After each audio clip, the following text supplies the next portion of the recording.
Lors de cette vidéo, je vais vous montrer comment fonctionne le système de visibilité. Pour utiliser Investglass et le mettre en route avec ce système de visibilité, je vous invite à être administrateur. Pour voir si vous êtes administrateur, vous allez dans My Account Company et puis ici vous retrouverez donc votre rôle. Ici vous voyez je suis admin. La première étape consiste à définir l'Organization Wide Default.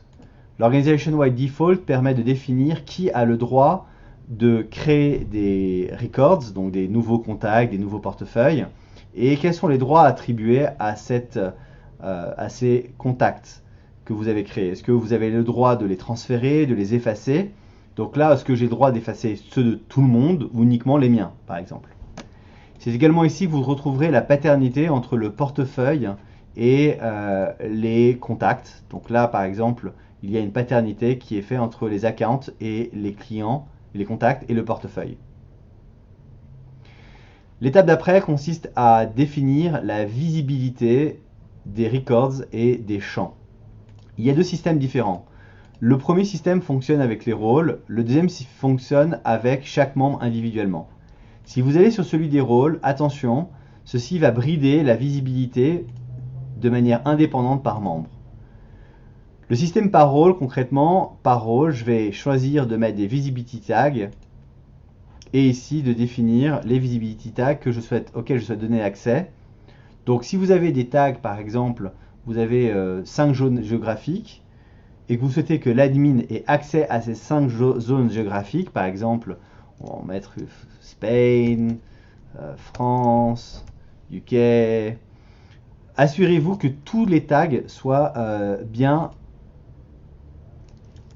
ajoutés. Pourquoi? Parce que le système fonctionne avec une condition qu'on appelle et. C'est-à-dire que si j'ai un contact qui est Spain et prospect, dans ces configurations, je n'y aurai pas accès. Donc encore une fois, c'est My Account Company, les rôles. Bien évidemment, il faut que vous ayez créé des tags avant. Et vous allez cliquer sur Edit Visibility Tag. Et là, vous allez mettre vos différents tags.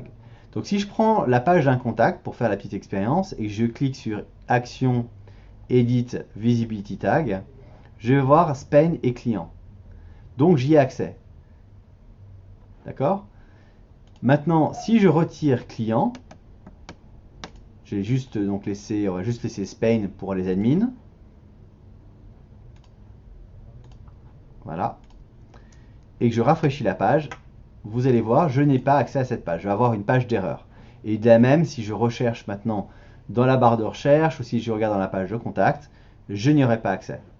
Pour y avoir accès à nouveau, je dois cliquer sur Edit Visibility Tag et ici rajouter client.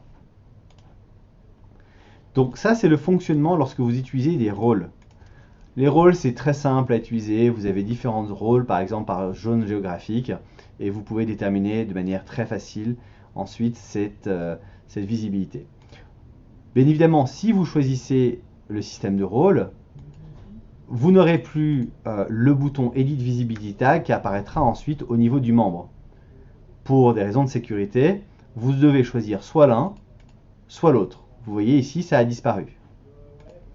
Maintenant, je vais, pour l'exemple, donc retirer ces tags-là et on va utiliser le système de visibilité maintenant par membre. Donc, le bouton Edit Visibility Tag va réapparaître. Et je vais pouvoir maintenant changer la visibilité de ce contact. Vous avez donc compris, si je mets client et Spain, je vais y avoir accès. Si je mets un seul, par exemple client, et puis je vais mettre France, voilà, sauvegarder, je rafraîchis la page et vous allez voir, je n'y aurai plus accès. Donc le système de visibilité est donc soit par rôle, soit par membre. Et ensuite, vous avez bien sûr la possibilité d'aller une étape plus loin, qui est celle de restreindre encore plus l'accès de ces contacts de manière individuelle. Donc, vous cliquez sur Edit et vous retrouvez ici ce qu'on appelle les Single Access Permissions et les Travel Requests. Le travel request va brider le CRM, donc ça veut dire que du 19 novembre au 26 novembre, je n'aurai accès qu'à un seul contact. Très pratique si vous voyagez. Il n'y a que ce contact auquel j'aurai accès. Le reste du CRM sera bridé. Et le single permission me permettrait par exemple d'avoir accès à tous les à un client spécifique, un contact spécifique ou un portfolio spécifique. Et ce système généralement est utilisé par les clients qui ont ce qu'on appelle des waivers et qui ont besoin de restreindre à un compte spécifique une visibilité pendant un moment plus ou moins long. Donc une fois que vous avez mis en place le système, donc Organization Wide Default, ensuite vous allez fixer votre système soit par rôle, soit par membre, vous avez la possibilité de choisir les champs que vous allez enregistrer dans InvestGlass et qui va y avoir accès. Pour ça, vous allez dans My Account, compagnie, vous descendez jusqu'au Custom Fields et vous allez retrouver ici par objet. Alors tous les objets ne sont pas modifiables, mais la plupart le sont. Vous allez pouvoir ensuite créer des nouveaux champs. Et dans ces nouveaux champs que vous allez créer, vous allez pouvoir définir la visibilité, c'est-à-dire qui peut lire ce champ, qui peut l'éditer, et la lecture et l'édition se fait par le rôle. Donc bien évidemment, s'il manque un rôle, à ce moment-là, vous pouvez toujours ici, dans la page rôle, créer un nouveau rôle. J'en profite également pour vous montrer que c'est sur cette page-là que vous allez choisir où dans le CRM ou dans le portefeuille vous souhaitez montrer cette information. Je vais vous montrer à quoi ça ressemble. J'ai donc la page de Contact Summary qui est ici, où je vais pouvoir dans le tab 1, 2, 3, 4 choisir de montrer différents champs.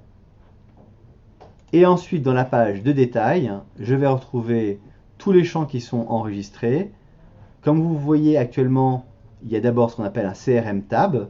Le CRM tab, c'est le bloc qui est ici. Et ensuite une catégorie, qui est la sous-catégorie, par exemple ici Account, vous voyez c'est écrit en gras en bleu. Et puis ensuite vous retrouvez tous les champs. Donc voilà comment fonctionne le système de qui voit quoi dans InvestGlass. Si vous avez des questions, n'hésitez pas à nous envoyer un email.